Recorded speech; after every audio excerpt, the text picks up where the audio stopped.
We work with a lot of groups who have had a leader who evolved into being ineffective.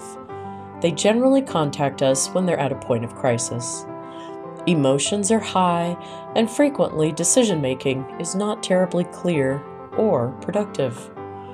My strong recommendation is to shelve the emotion and honor their years of service. Keep the focus there and on exiting them swiftly and smoothly with a minimum of fuss.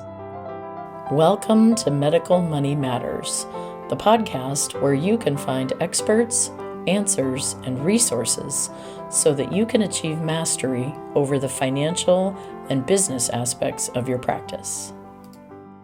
Hello, everyone. I'm your host, Jill Arena. I began my career in accounting and finance, and I have more than 30 years of experience running medical groups. I own and operate a national healthcare consulting and revenue cycle company, and I am the author of Physician Heal Thy Financial Self.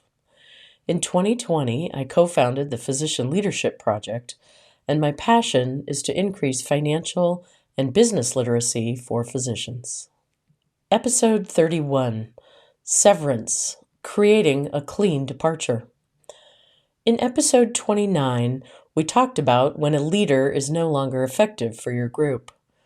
As we said, it's important to engineer a clean departure for them, and a severance package can go a long way to doing that. If your executive leader needs to be transitioned out, and it's not voluntary on their part, a severance agreement can help to create a smooth landing for them. It allows you to honor their years of service, assuming most leaders have added a great deal to the group at some point in their employment history. We work with a lot of groups who have had a leader who evolved into being ineffective. They generally contact us when they're at a point of crisis. Emotions are high, and frequently decision-making is not terribly clear or productive. My strong recommendation is to shelve the emotion and honor their years of service. Keep the focus there and on exiting them swiftly and smoothly with a minimum of fuss. If you must gurch about them to someone, let that be one of your partners, and let it be behind closed doors and in the strictest of confidence, in the cone of silence, if you will. Once you are in agreement that the leader needs to go, give it some time for emotions to settle.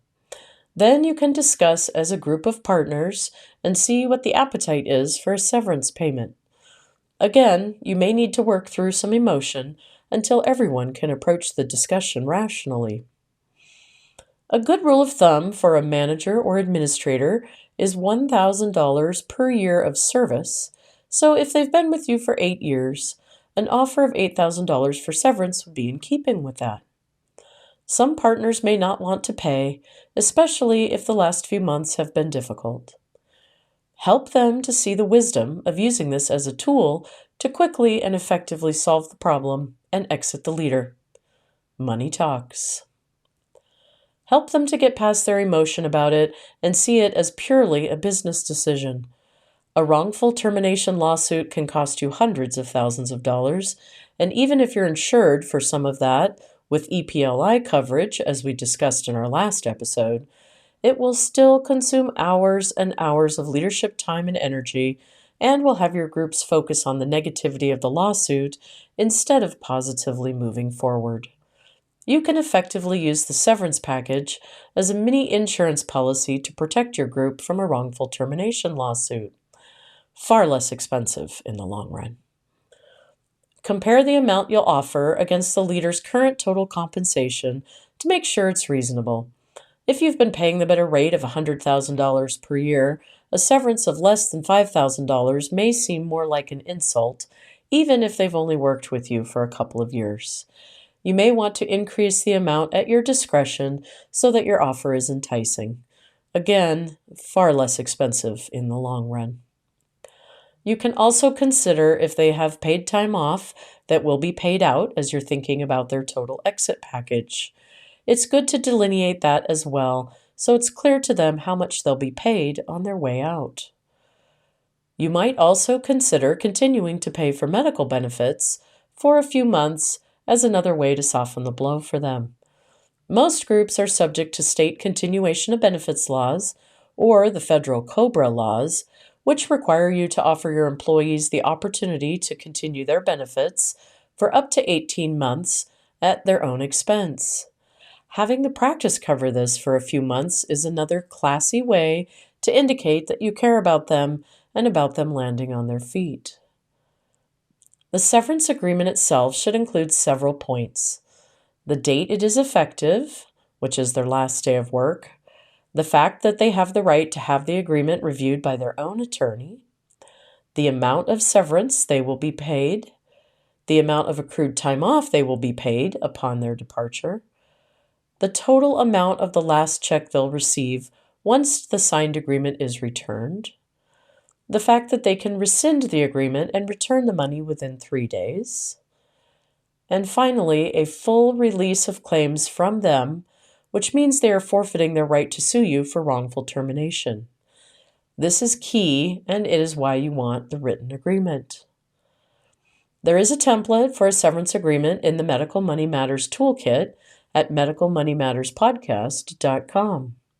As always, please check with your employment attorney to assure that your agreement complies with state employment law. Generally, this is presented to the outgoing leader in a private meeting with 2 of the physician leaders or owners, or 1 physician leader and your employment attorney or business consultant.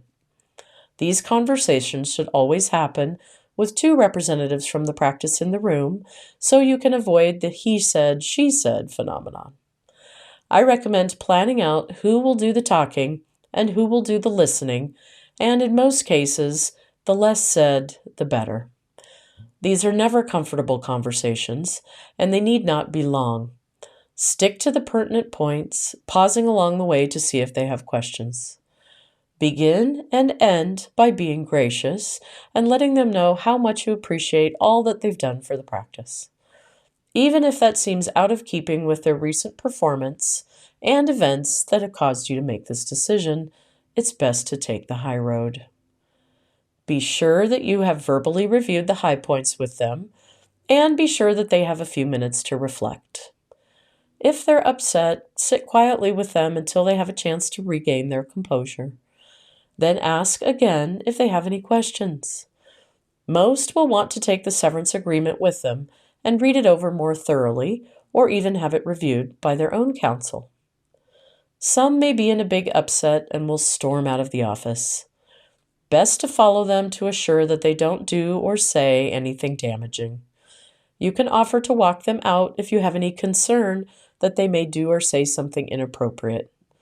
You can also encourage them to take some time to cool down. Again, it's good to have 2 representatives from the practice there, and if the employee being given the severance agreement is male, it's a good idea to have a male representative of the clinic to balance the scale from a gender perspective. In most cases, the outgoing leader will be professional and measured in their response, and while they may be feeling a range of emotions, they will process and ask a few questions. They may or may not be surprised by the conversation, so give them space for whatever reaction they may have and allow them to ask whatever questions that come up for them. There are professional standards to uphold here, and let's remember that we're human beings managing other human beings with the full range of human emotion and human experience. Do your best to strike a balance. It may be an absolutely necessary change for the practice, and you've just delivered some life-changing news to someone.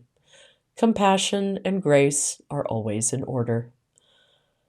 Join me for our next episode where we'll talk about coaching, counseling, disciplining, and termination of your employees as a continuum. You can find more information online at medicalmoneymatterspodcast.com, and you can sign up to be notified when the contracting visualizer tool is ready for purchase. We've included those links in the show notes. As I like to close out these podcasts, congratulations on taking the next step in your professional development and for making the commitment to learn about the financial and business aspects of your practice. I look forward to being on this journey with you and send you my heartfelt gratitude for all that you do for your patients all day, every day.